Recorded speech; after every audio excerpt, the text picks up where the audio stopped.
My name is Emily Burns. When I turned about 18 is when my life started changing. I ended up getting kicked out of my parents' house, and so I'm alone. I turned to drugs to help me cope. I turned to marijuana at first, started smoking meth, and I moved in with my boyfriend of 4 years. He ended up leaving me, and I moved into Walla Walla, College Place area. The addiction was just still there. Like, I was still using marijuana when I wasn't supposed to in the housing, and they sent me to treatment. And I met a guy in treatment like 2 weeks after I got in.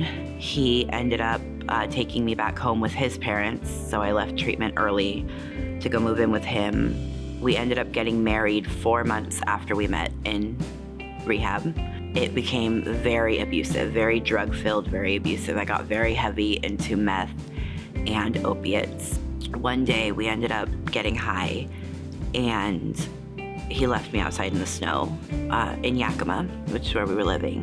And I was in the snow for about 24 hours, and I just remember finally coming to my end. And I remember sitting outside, wasn't able to use my legs because of the nerve damage in my legs. My feet were, where my hands were black, like completely black and like curled over.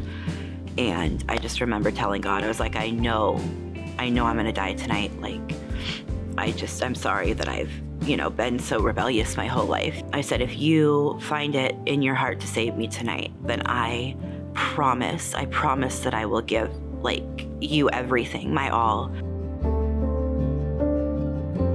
And then the neighbors ended up seeing me outside, and so she ended up calling an ambulance to come get me. I ended up finding a Dalton Teen Challenge in the hospital, and that's where I met God, truly met God. I called them and told them that I couldn't do anything with my frostbite. My hands were useless. I couldn't use them. I still needed wound care every day, every morning. And so they brought me in. They took care of my wound care. The whole time they're showing grace, and they're showing me God's love. They're, helping me get dressed in the mornings. They're helping me bring my stuff to the table, my dinner to the table. And so that's really where I have my footing now, in the fact that I know that God loves me. I feel like it's not a coincidence that I'm here right now after praying that prayer. I just feel like there's his hand in my life, has always been there. I was just too rebellious to see it, until I finally got to the end of myself and finally got to that point where I was like, no, I'm gonna give you my all.